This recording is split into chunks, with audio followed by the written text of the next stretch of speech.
여러분 안녕하세요. 오늘도 저희 채널을 찾아주셔서 정말 고맙습니다. 오늘 들려드릴 이야기는 정말 말하기조차 힘든 가슴 아픈 실화입니다. 시청자 한 분께서 직접 보내주신 사연인데요. 듣고 나서 며칠 동안 잠을 이루지 못했습니다. 가족이라는 이름으로 저질러진 배신, 그리고 20년이 지난 후 찾아온 인과응보의 결말. 과연 여러분이라면 어떻게 하셨을까요? 자, 그럼 지금부터 20년 전 그날로 돌아가서 이 충격적인 이야기를 시작해 보겠습니다.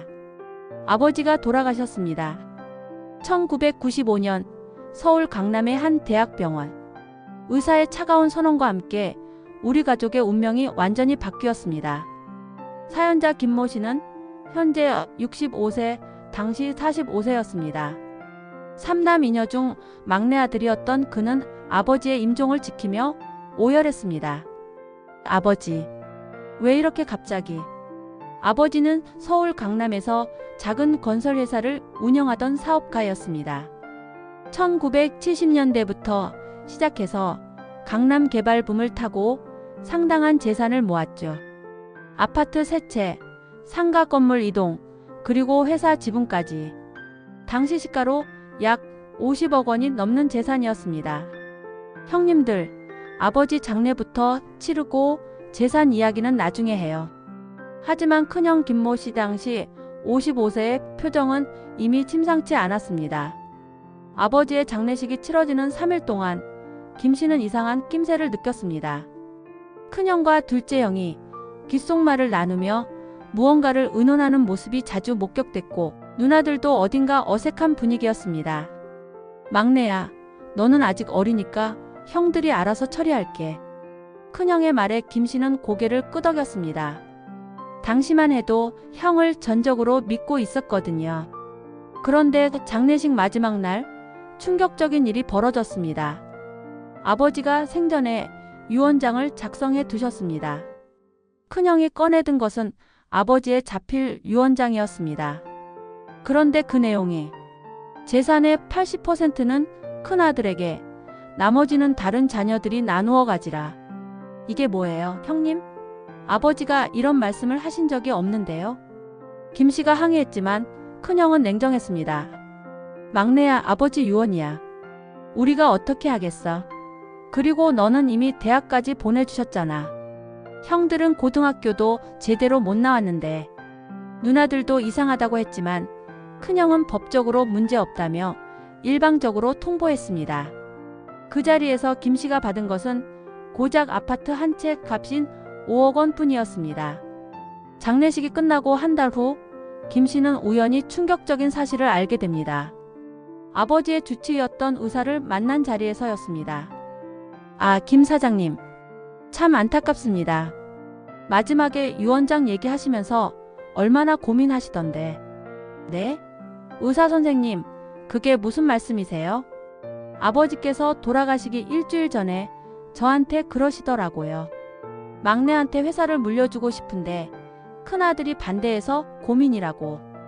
유언장도 다시 쓰시겠다고 하셨는데. 김 씨의 머릿속이 하얗게 변했습니다. 그날부터 김 씨는 본격적인 조사에 나섰습니다. 아버지와 가까웠던 지인들을 만나보니 충격적인 증언들이 쏟아져 나왔습니다. 자네 아버지가 그러셨어.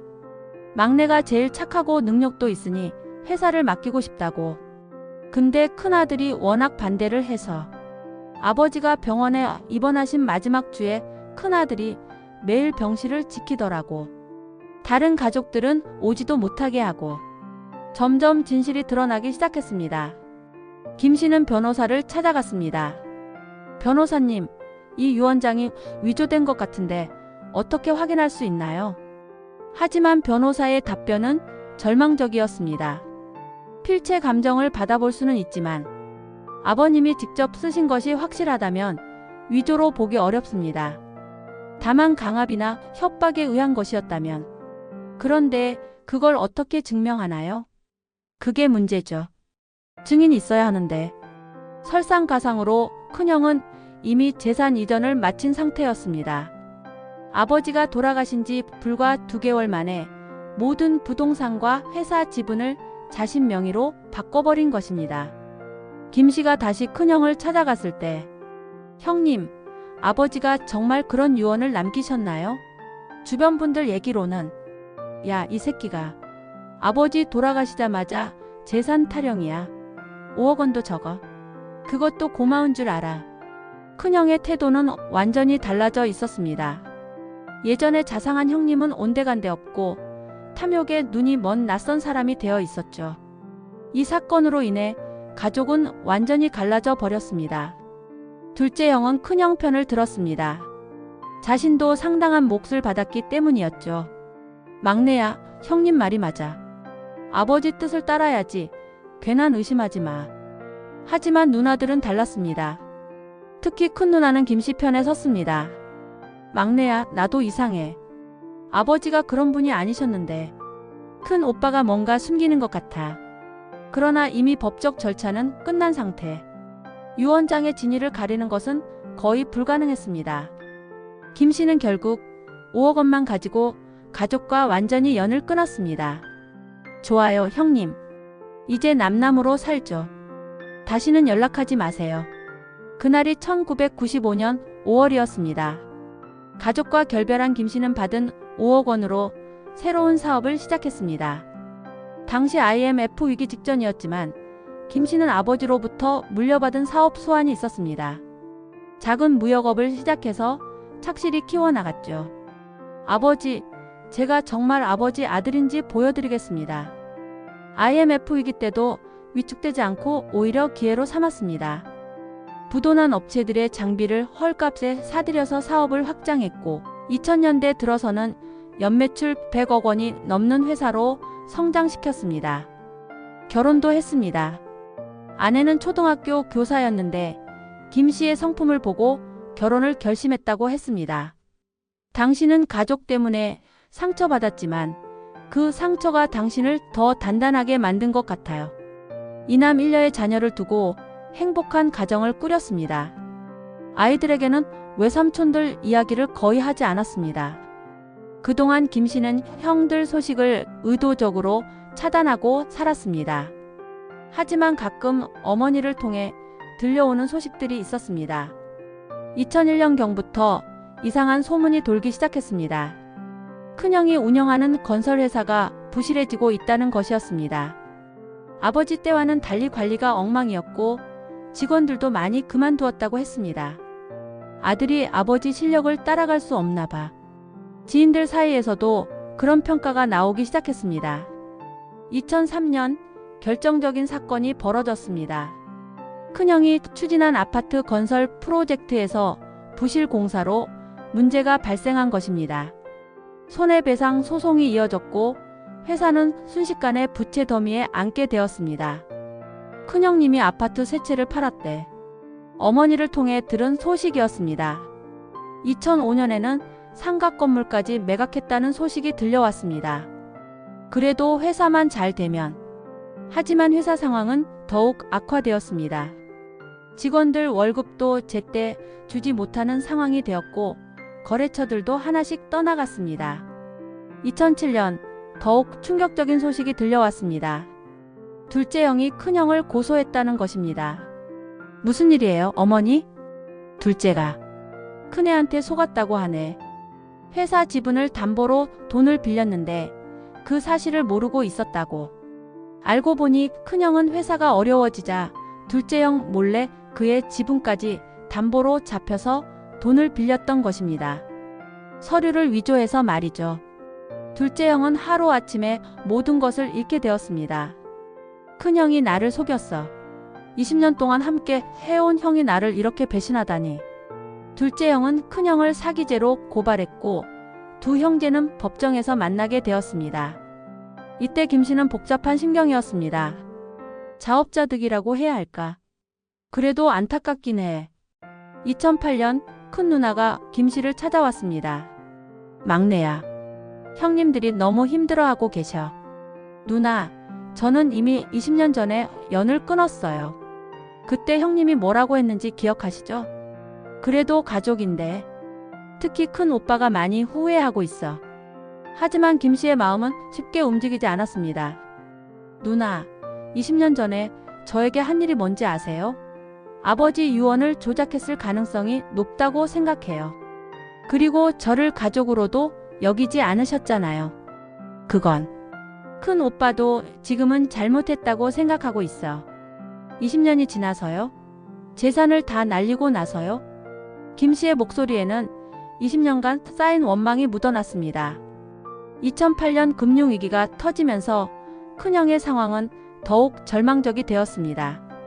남아있던 마지막 자산마저 강제 경매에 넘어갔고 회사도 결국 부도가 나고 말았습니다. 큰형님이 집에서 나오셨대. 어머니의 떨리는 목소리였습니다. 집을 잃으셨다고요? 응. 빚쟁이들이 매일 와서 견딜 수가 없었나 봐. 큰형은 부인, 자녀들과 함께 월세방으로 이사를 갔습니다. 그것도 보증금 500만 원짜리 반지하방이었습니다. 50억이 넘던 재산이 13년 만에 완전히 사라진 것입니다. 2010년부터 2015년까지 큰형은 여러 일을 전전했습니다. 건설회사에서 현장 감독으로 일하기도 하고 지인 사업을 도와주기도 했습니다.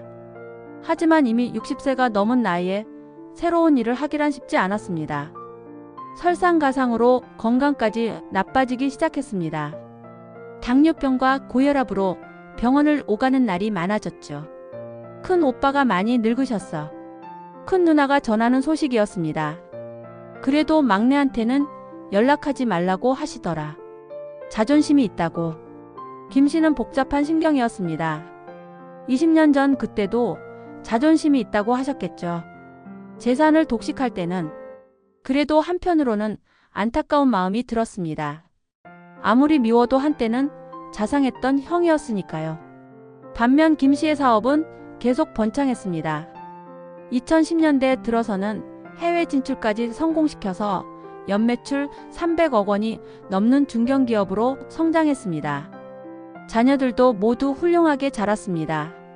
첫째 아들은 의대를 졸업해서 의사가 되었고 둘째 아들은 카이스트를 나와 대기업에 취직했습니다. 막내딸은 서울대 법학과에 재학 중이었습니다. 여보, 형님들한테 조금 도움을 주는 건 어떨까? 아내가 조심스럽게 말을 꺼낸 것은 2014년경이었습니다. 왜 갑자기? 아무리 그래도 가족이잖아. 그리고 우리는 이제 충분히 여유가 있고. 김씨도 마음이 흔들리기 시작했습니다. 성공한 후에는 마음에도 여유가 생겼거든요. 그래도 먼저 연락하지는 않을 거야. 형님이 진심으로 잘못을 인정한다면 모를까. 2015년 봄, 어머니가 크게 아프셨습니다. 폐렴으로 입원한 어머니는 85세의 고령이었습니다. 막내야, 어머니가 죽기 전에 부탁이 하나 있다. 어머니, 무슨 말씀을 그렇게. 금방 나으실 거예요. 큰애와 화해해라. 그 애도 많이 후회하고 있어. 어머니가 보기에는 너희 둘 다 고집불통이야. 어머니의 간절한 부탁이었습니다. 어머니, 제가 뭘 잘못했나요? 20년 전에 당한 일을 생각하면 잘못했다는 게 아니라 이제는 용서할 때도 되지 않았나? 너도 충분히 성공했잖아. 어머니는 계속해서 화해를 부탁했습니다. 하지만 큰형은 여전히 자존심을 굽히지 않았습니다. 어머니는 결국 두 아들의 화해를 보지 못하고 그해 여름에 돌아가셨습니다. 어머니 장례식장에서 20년 만에 형제들이 모두 모였습니다. 큰형의 모습을 본 김씨는 충격을 받았습니다. 20년 전에 당당했던 모습은 온데간데 없고 완전히 초라한 모습이었습니다. 머리는 하얗게 새었고 옷차림도 남루했습니다. 20년의 세월과 고생이 한눈에 보였습니다. 막내야. 큰형이 조심스럽게 말을 걸었습니다. 형님. 짧은 인사만 주고받았습니다. 장례식장이라 긴 대화를 하기는 어려웠죠. 하지만 김씨는 큰형의 눈에서 후회의 빛을 읽을 수 있었습니다. 장례식이 끝나고 큰 누나가 김씨를 불렀습니다. 막내야, 큰 오빠가 너한테 할 말이 있다는데. 누나, 지금은 아직. 그래, 시간을 좀 가져봐. 하지만 언젠가는 얘기해야 할 거야. 어머니 장례식 이후에도 5년이 더 흘렀습니다. 그동안 큰형의 소식은 점점 더 처참해졌습니다. 건강이 더욱 악화되어 제대로 일을 할 수도 없게 되었고 아들마저 사업 실패로 힘들어하고 있다는 소식이었습니다. 큰 오빠가 이번에는 정말 심하게 아프셨대. 당뇨 합병증으로 발가락을 잘라내셨다고. 큰 누나의 전화였습니다. 누나, 그래도 저는 먼저 연락드리지 않을 거예요. 20년 전 그 일에 대해 사과를 받지 않는 한. 하지만 김 씨의 마음도 편하지는 않았습니다. 아무리 미워도 같은 핏줄이었으니까요. 2020년 코로나19가 터지면서 큰형의 상황은 더욱 절망적이 되었습니다. 그나마 하던 일마저 잃게 된 것입니다. 70세가 넘은 나이에 새로운 일자리를 구하는 것은 거의 불가능했습니다. 큰 오빠 내가 집세도 못 내서 쫓겨날 뻔했대. 큰 누나가 전화로 알려준 소식이었습니다. 누나가 도와드렸어요? 내가 뭘로 도와? 나도 애들 결혼시키느라 빚이 있는데. 김 씨는 마음이 복잡했습니다. 그의 말, 더욱 충격적인 소식이 들려왔습니다. 큰형의 아내가 쓰러졌다는 것입니다. 뇌경색으로 반신불수가 되었다고 했습니다. 큰 오빠가 간병을 하고 있는데 정말 처참해 보여. 2021년 3월 어느 날 밤 김 씨는 오랜만에 가족들 생각을 하고 있었습니다. 코로나로 사업이 어려워지긴 했지만 그래도 안정적이었습니다.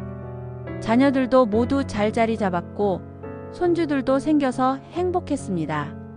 아버지, 제가 잘못 살고 있는 걸까요? 그때 전화벨이 울렸습니다. 밤 11시가 넘은 시각이었습니다. 여보세요? 막내야. 나야 큰형이야. 20년 만에 듣는 큰형의 목소리였습니다. 하지만 예전과는 완전히 달랐습니다. 떨리고 힘없는 목소리였습니다. 형님, 갑자기 웬? 막내야. 형이 잘못했다. 정말 미안하다. 김 씨는 순간 할 말을 잃었습니다. 20년 전 그 일. 내 말이 맞았어. 아버지는 너한테 회사를 물려주려고 하셨어. 내가 아버지를 설득해서 유언장을 바꾸게 했어. 드디어 진실을 인정한 것입니다. 형님, 아버지가 병원에 계실 때 내가 매일 찾아가서 얘기했어. 막내는 아직 어리니까 형이 맞는 게 낫다고, 나중에 막내도 충분히 챙겨주겠다고. 큰형의 목소리는 점점 떨렸습니다. 아버지도 고민하시더라. 그래서 결국 유언장을 바꿔 쓰신 거야. 전화는 2시간 넘게 이어졌습니다. 큰형은 20년 동안 숨겨왔던 모든 진실을 털어놓았습니다. 사실 아버지가 돌아가시기 전날까지도 고민하셨어. 막내한테 회사를 맡기는 게 맞는 것 같다고 하시면서 유언장을 다시 쓰려고 하셨어. 그래서요? 내가 막았어. 아버지, 이미 다 정해진 일이잖아요. 막내는 제가 책임지겠습니다. 라고 했지. 김 씨는 분노가 치밀어 올랐습니다. 그래서 아버지가 돌아가시는 마지막 순간까지 고민하신 거구나. 미안하다, 막내야. 정말 미안하다. 그때는 욕심이 생겼어. 50억이라는 돈이 너무 컸어. 큰형은 계속해서 사과했습니다. 그리고 너한테 5억만 준 것도 사실은 더 주려고 했어. 하지만 둘째가 반대하더라. 막내는 젊으니까 스스로 벌어서 살 수 있다고. 모든 진실이 드러나는 순간이었습니다. 형님, 그럼 지금까지 20년 동안 거짓말을 하신 거네요. 그래.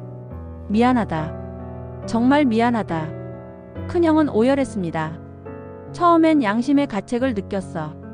하지만 시간이 지나면서 내가 맞다고 스스로 합리화했지. 형이니까 더 받는 게 당연하다. 막내는 젊으니까 기회가 많다고. 그런데 왜 지금 와서? 망했어, 막내야. 완전히 망했어. 재산도 다 날렸고 건강도 엉망이고 아내까지 쓰러졌어. 김 씨는 복잡한 감정에 휩싸였습니다. 20년간 품어온 원망, 그리고 형에 대한 연민이 뒤섞였습니다. 형님, 그래서 저한테 전화하신 거예요? 아니야. 도움을 청하려고 전화한 게 아니야. 그냥 죽기 전에 진실을 말하고 싶었어. 너무 미안해서 견딜 수가 없었어. 전화를 끊고 나서 김 씨는 며칠 동안 잠을 이룰 수 없었습니다. 아내와도 상의했습니다. 여보, 어떻게 해야 할까? 당신이 결정해요. 하지만 제 생각에는 이제 놓아줘도 되지 않을까요? 당신도 형님도 둘 다 나이가 많아졌잖아요. 자녀들에게도 상황을 설명했습니다.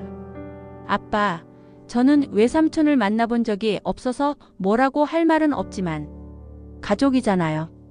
아빠가 마음 편히 하실 수 있는 방향으로 하세요. 큰아들인 의사 아들은 이렇게 말했습니다.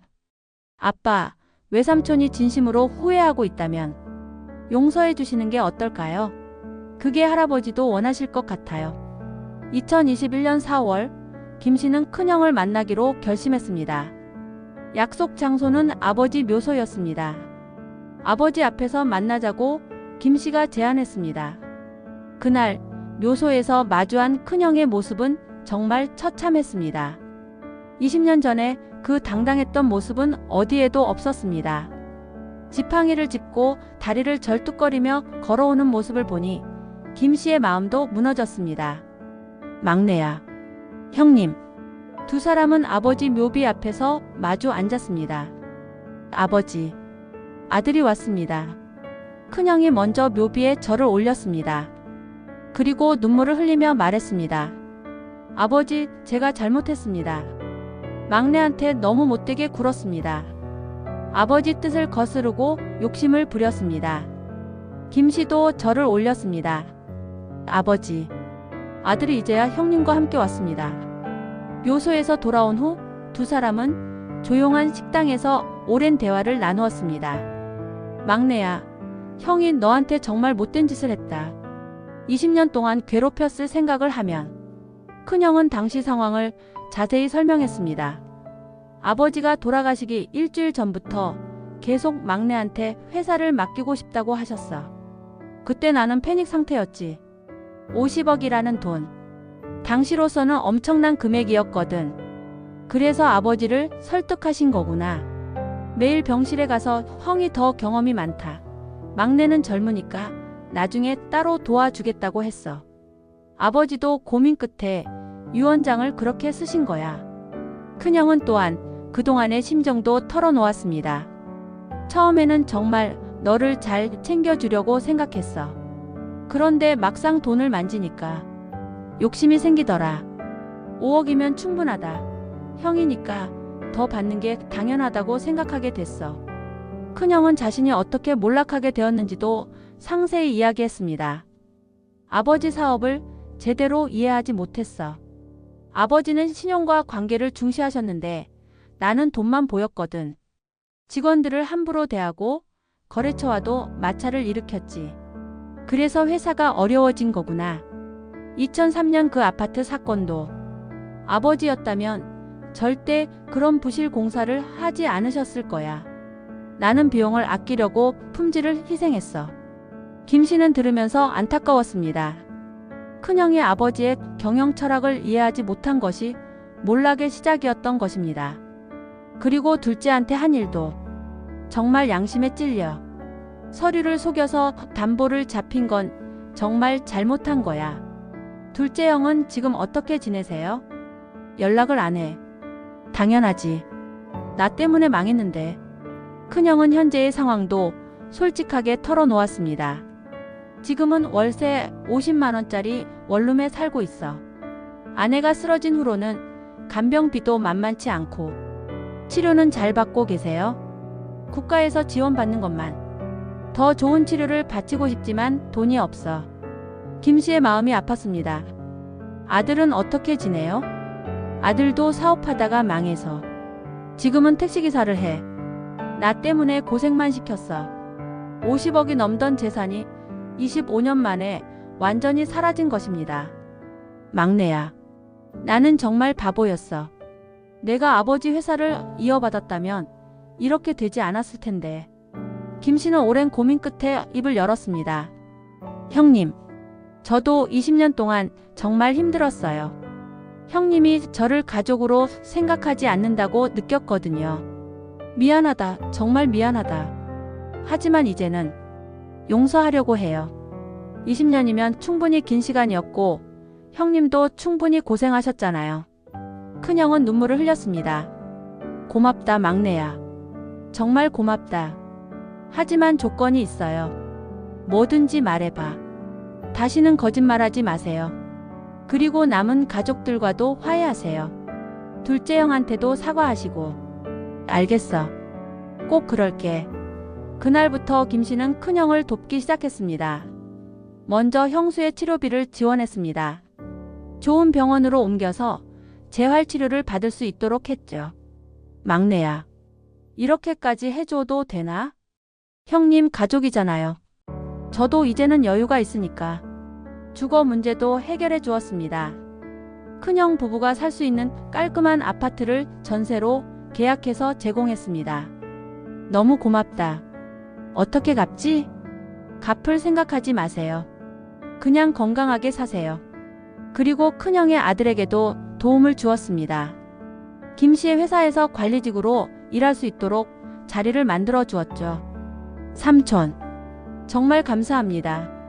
아버지 때문에 고생하셨는데 너는 잘못이 없어. 열심히 일하면 돼. 2021년 추석 20년 만에 형제들이 모두 모였습니다. 둘째 형도 김씨의 중재로 큰형과 화해했습니다. 큰형, 나도 미안해. 너무 원망만 했던 것 같아. 아니야, 둘째야. 내가 잘못한 거야. 정말 미안하다. 누나들도 눈물을 흘렸습니다. 이제야 진짜 가족 같네. 큰 누나가 말했습니다. 그날 김씨는 아버지 제사를 정성스럽게 지냈습니다. 아버지, 이제야 아들들이 화해했습니다. 늦었지만 용서해 주세요. 화해 후 김씨는 많은 것을 느꼈습니다. 20년이라는 시간이 이렇게 길구나. 그동안 놓친 것들이 너무 많았습니다. 어머니의 임종도 제대로 함께하지 못했고 가족들의 어려움도 모른 채 살았습니다. 하지만 이제라도 늦지 않았어. 큰형도 달라졌습니다. 예전의 오만함은 완전히 사라지고 겸손하고 감사할 줄 아는 사람이 되었습니다. 막내야, 내가 아버지를 닮은 것 같아. 아버지도 이렇게 너그러운 분이셨지. 형님도 많이 달라지셨어요. 고생을 하시면서 많은 걸 깨달으신 것 같아. 김씨는 형에게 사업에 대한 조언도 해주었습니다. 형님, 아버지가 항상 말씀하셨잖아요. 사업은 사람이 하는 것이라고. 맞아. 내가 그걸 까먹었어. 직원들을 소중히 여기고 거래처와 신뢰를 쌓는 것. 그리고 욕심을 부리면 안 돼요. 적당한 이익으로 만족할 줄 알아야 해요. 큰형은 고개를 끄덕였습니다. 아버지 말씀을 제대로 이해하지 못했어. 당장의 돈만 보고 미래를 생각하지 못했지. 이제 김씨의 자녀들도 외삼촌들과 친해졌습니다. 할아버지들이 이렇게 재미있으신 줄 몰랐어요. 손주들이 말했습니다. 큰형은 손주들을 무척 사랑했습니다. 너희들은 정말 똑똑하구나. 삼촌을 닮았나 봐. 할아버지, 아빠 어렸을 때는 어땠어요? 너희 아빠는 정말 착한 아이였어. 형들한테 항상 양보하고. 김씨는 그런 모습을 보며 흐뭇했습니다. 2025년 현재 김씨 가족은 진정한 화목을 되찾았습니다. 큰형은 건강을 회복했고 형수도 많이 좋아졌습니다. 큰형의 아들도 김씨 회사에서 열심히 일하며 새로운 인생을 살고 있습니다. 둘째 형도 김씨의 도움으로 작은 사업을 시작해서 안정된 생활을 하고 있습니다. 매달 첫째 주 일요일은 가족들이 모두 모이는 날입니다. 아버지 묘소에 성묘를 하고 함께 식사를 합니다. 아버지, 아들들이 이제야 진짜 가족이 되었습니다. 김씨는 매번 묘소에서 이렇게 말합니다. 큰형도 변했습니다. 막내야, 내 덕분에 내가 다시 살 수 있었어. 정말 고맙다. 형님, 우리 가족이잖아요. 가족은 어떤 일이 있어도 함께해야 하는 거죠. 여러분, 오늘 이야기는 여기서 마치겠습니다. 정말 긴 이야기였죠? 30년에 걸친 한 가족의 갈등과 화해. 어떻게 들으셨나요? 이 이야기를 통해 우리가 얻을 수 있는 교훈은 무엇일까요? 첫째, 욕심은 결국 자신을 파멸시킵니다. 큰형이 50억이라는 재산에 눈이 멀어 동생을 배신했지만 결국 모든 것을 잃고 말았죠. 둘째, 가족의 소중함입니다. 아무리 미워도 아무리 원망해도 결국은 가족입니다. 혈육의 정은 쉽게 끊어지지 않아요. 셋째, 용서의 힘입니다. 김씨가 20년 만에 형을 용서했을 때 두 사람 모두 새로운 삶을 살 수 있게 되었습니다. 넷째, 진정한 성공의 의미입니다. 돈이나 재산보다 더 중요한 것은 가족과 주변 사람들과의 관계입니다. 여러분도 가족이나 친지와 갈등이 있다면 한번 생각해 보세요. 자존심을 버리고 먼저 손을 내미는 것은 어떨까요? 인생은 생각보다 짧습니다. 원망하고 미워하며 살기에는 너무 소중한 시간이에요. 오늘 이야기가 여러분에게 작은 깨달음이 되었으면 좋겠습니다. 시청해 주셔서 감사합니다. 구독과 좋아요, 그리고 댓글로 여러분의 생각을 들려주세요. 다음에도 더 좋은 이야기로 찾아뵙겠습니다. 감사합니다.